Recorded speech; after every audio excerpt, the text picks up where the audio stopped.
Hello, everyone, and welcome to today's story. We are going to talk about the Starbucks success story, how a small coffee store grew into one of the biggest and most famous brands in the world. Starbucks is more than coffee.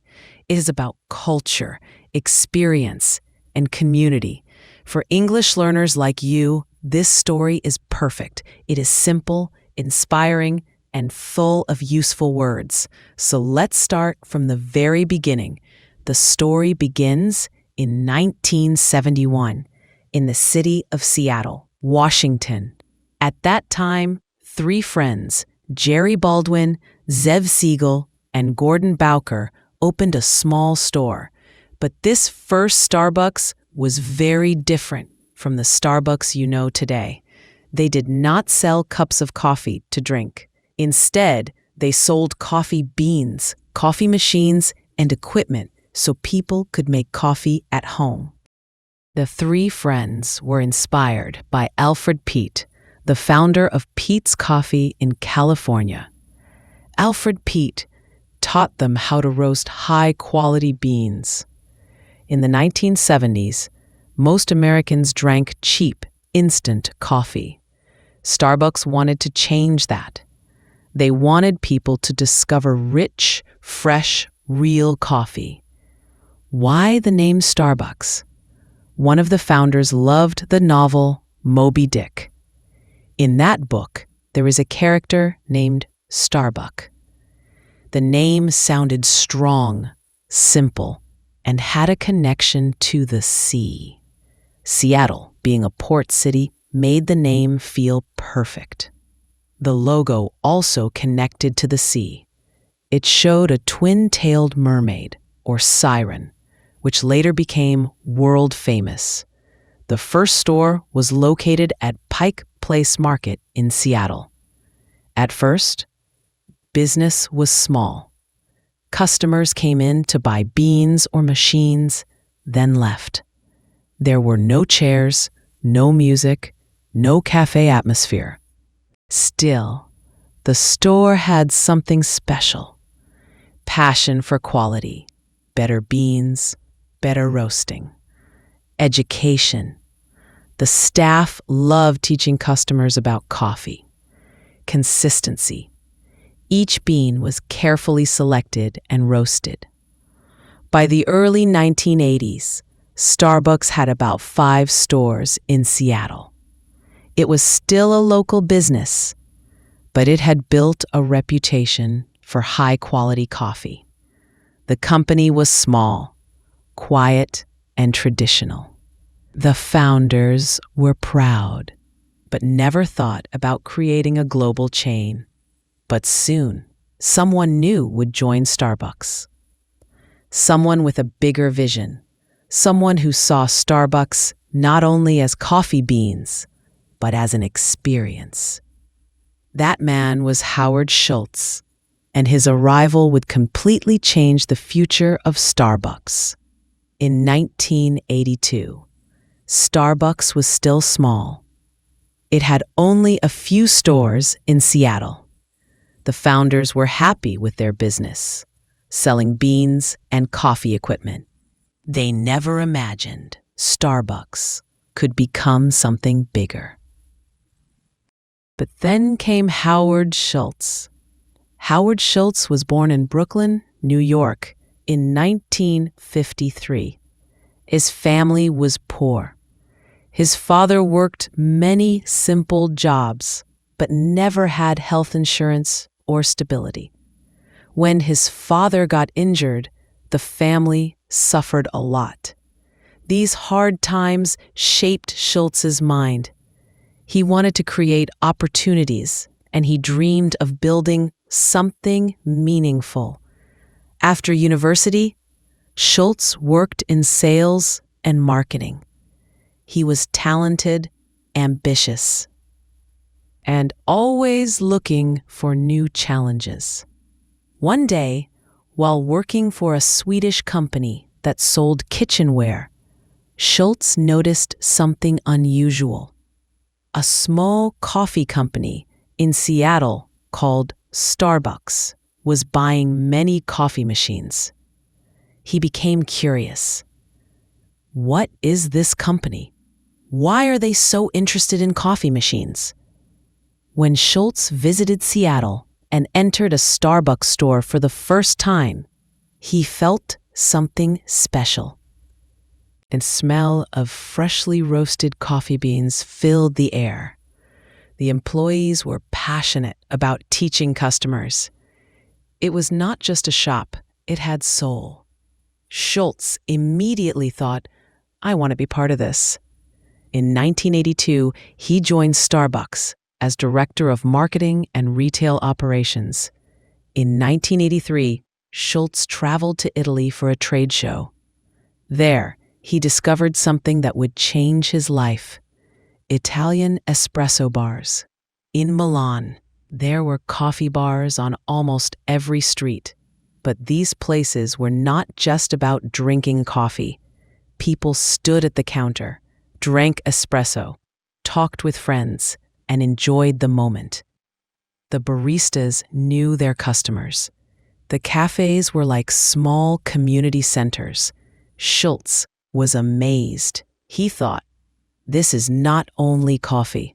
This is culture. This is connection. This is community. What if we bring this idea to America? When Schultz returned to Seattle, he shared his vision with the Starbucks founders. He suggested, let's sell espresso drinks in our stores. Let's create a place where people can sit, talk, and enjoy coffee together. But the founders said no. They believed Starbucks should stay focused on selling beans and equipment. They did not want to turn it into a cafe. Schultz was disappointed, but he did not give up. In 1985, Schultz decided to try his idea on his own. He opened a small cafe called Il Giornale, Italian for the daily. Il Giornale served espresso, cappuccino, and lattes, just like in Italy. Customers loved it. They were happy to pay more for a high-quality drink in a friendly, stylish atmosphere. The cafe was a success, and Schultz's dream was becoming real. In 1987, the original Starbucks founders decided to sell the company. Schultz saw his chance. He found investors, raised money, and bought Starbucks for about $3.8 million. Now Starbucks was his. He merged Starbucks with Il Giornale and started to build his vision, creating a coffeehouse culture in America. With Schultz as CEO, Starbucks was no longer just a small store selling beans. It became a place where people could enjoy espresso drinks like cappuccino and latte, relax in a warm, welcoming environment, connect with others. Schultz called Starbucks a third place, not home, not work, but somewhere in between, a place where people could feel comfortable, connected, and part of a community. This was the beginning of Starbucks' transformation into one of the most famous brands in the world. When Howard Schultz took control of Starbucks in 1987, the company had only a few stores. His dream was big, to bring the Italian cafe culture to the United States and later to the whole world. At first, many people thought the idea would not work. They said, Americans are not ready to pay extra money for fancy coffee. They just drink simple black coffee. But Schultz believed people would pay if Starbucks offered something more than just a drink. What made Starbucks different? 1. The drinks. Starbucks introduced espresso-based drinks like latte, cappuccino, mocha, and later the frappuccino. These drinks were new to many Americans. They were rich, creamy, and delicious. 2. The experience. Starbucks stores were designed with soft lights, comfortable chairs, and relaxing music. The smell of freshly brewed coffee filled the air. Customers felt like they were in a special place. 3. The third place. Schultz repeated his vision. Starbucks was not home, not work, but a third place. A place where people could relax, meet friends, or even work on their laptops. After buying Starbucks, Schultz began opening more stores across America. Growth was fast. In 1992, Starbucks became a public company on the stock market. This gave them money to open even more stores. By the mid-1990s, Starbucks was everywhere. In shopping malls, in airports, in busy business districts, on college campuses. Holding a Starbucks cup became part of American culture. It was not only coffee, it was a lifestyle symbol. Starbucks also became a strong brand. The green mermaid logo was recognizable. The cups, the menu, and even the way baristas wrote customers' names made Starbucks special. For many people, Starbucks represented modern life, energy, and community. It was not cheap coffee, but people felt proud to buy it. In the 1990s, Starbucks also experimented with new products. The Frappuccino, a cold blended drink, became one of the company's most popular items. It attracted young people and added fun to the menu. They also started selling snacks, pastries, and later sandwiches. This made Starbucks not just a coffee shop, but a place for breakfast, lunch, or an afternoon break. From the late 1980s to the 1990s, Starbucks grew from a few stores to thousands. It became part of American daily life. The brand stood for quality, lifestyle, and comfort. By the end of the 1990s, Starbucks had already conquered the U.S. market. The next step was even bigger, going global. By the end of the 1990s, Starbucks was already a giant in the United States. But Howard Schultz had a bigger dream. He wanted Starbucks to become a global brand, a company recognized all over the world. In 1996, Starbucks opened its first international store in Tokyo, Japan. It was a big test. Would people in another culture love Starbucks the same way Americans did? The answer was yes. Japanese customers welcomed the brand with excitement. The first store in Tokyo was crowded from day one. This success gave Starbucks the confidence to expand further. After Japan, Starbucks quickly moved into China, where tea was traditionally more popular than coffee. The United Kingdom, bringing cafe culture to London and beyond. The Middle East, designing stores for families and groups. Europe and Latin America, adapting to countries with their own strong coffee traditions. By the early 2000s, Starbucks had stores in dozens of countries. One reason for Starbucks' international success was its ability to adapt. In China, where people loved tea, Starbucks introduced drinks with green tea flavors. In Japan, Starbucks designed smaller, stylish stores to fit the culture. In the Middle East, Starbucks created larger spaces for groups and families to sit together. By the 2000s, the green mermaid logo was recognized almost everywhere. For many young people around the world, Starbucks became a symbol of modern life. Holding a Starbucks cup was not just about drinking coffee. It was about being part of a global community. Starbucks also became a popular place for students and professionals. With free Wi-Fi in many stores, people could study, work, or meet friends in a comfortable space. The speed of expansion was incredible. From only a few stores in Seattle in the 1980s, Starbucks grew to thousands of stores worldwide in just 2 decades. By the mid-2000s, Starbucks was present in over 30 countries, and the number kept growing every year.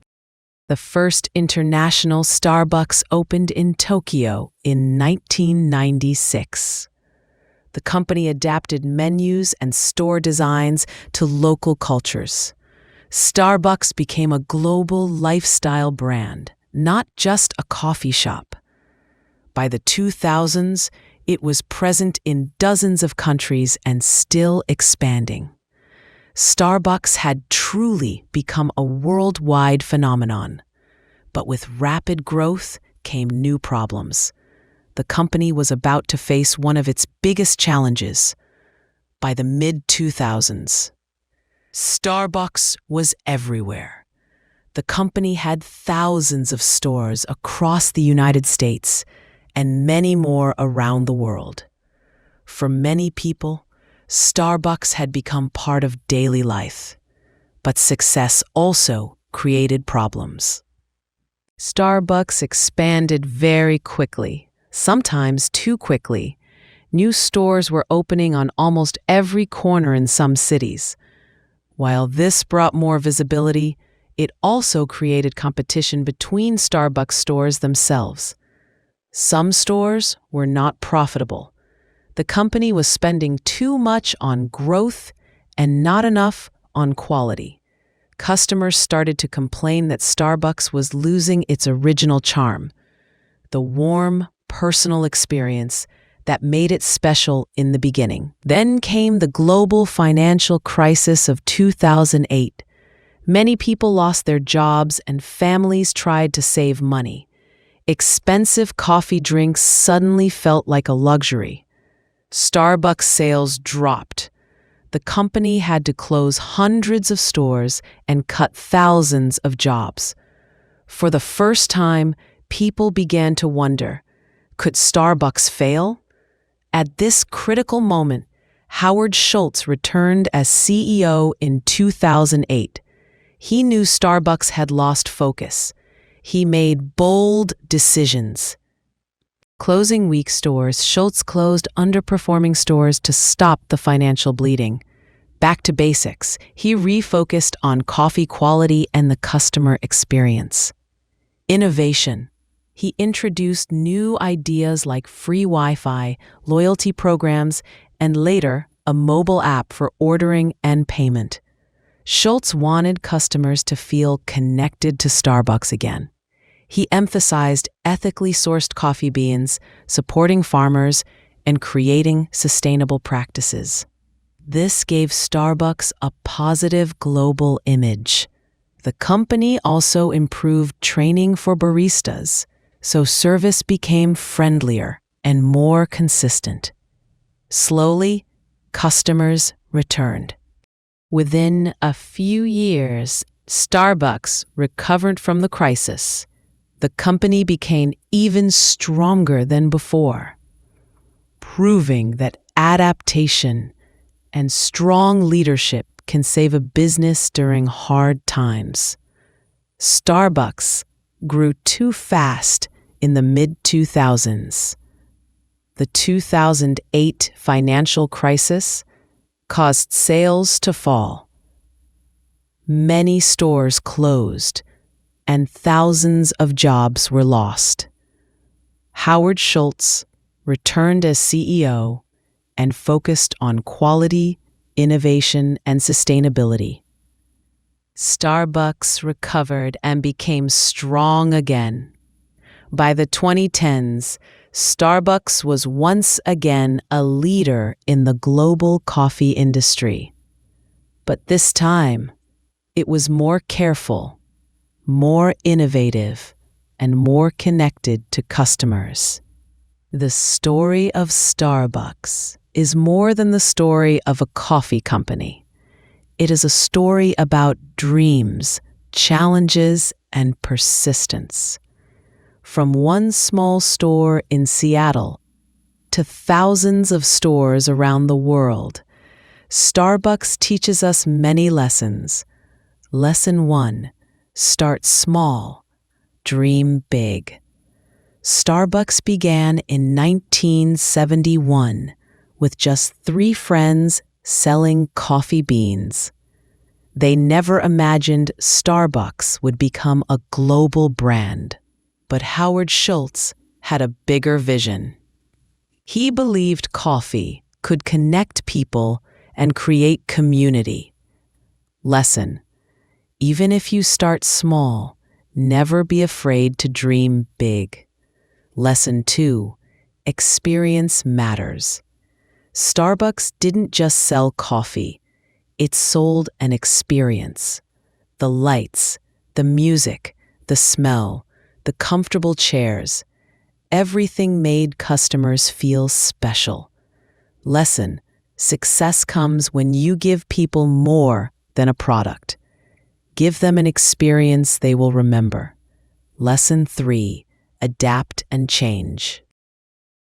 When Starbucks grew too fast, it faced big problems. The financial crisis of 2008 almost destroyed the company. But Howard Schultz came back, changed direction, and saved it. Lesson: in business and in life, you must adapt when challenges come. Flexibility is key to survival. Lesson 4: values build trust. Starbucks focused on ethically sourced coffee, sustainability, and community support. These values made people trust the brand and feel good about buying from Starbucks. Lesson: success is not only about money, it is also about values and responsibility. Today, Starbucks has tens of thousands of stores worldwide. It is one of the most recognizable brands in the world. Millions of people visit Starbucks every day to drink coffee, meet friends, or work on their laptops. But at its heart, Starbucks is still about one simple thing: a good cup of coffee that brings people together. So, what can we learn from the Starbucks success story? Believe in your vision. Give people quality and experience. Be ready to face challenges and adapt. Build trust through values. If Starbucks could grow from a small shop in Seattle to a global community, then maybe your dream, whatever it is, can also grow if you believe in it and work hard. Now I want to hear from you. Do you drink coffee? Have you ever been to Starbucks? What is your favorite drink? Write your answer in the comments below. And don't forget, like this video. Share it with your friends. Subscribe to the channel for more simple and inspiring English stories. Thank you for watching, and see you in the next story.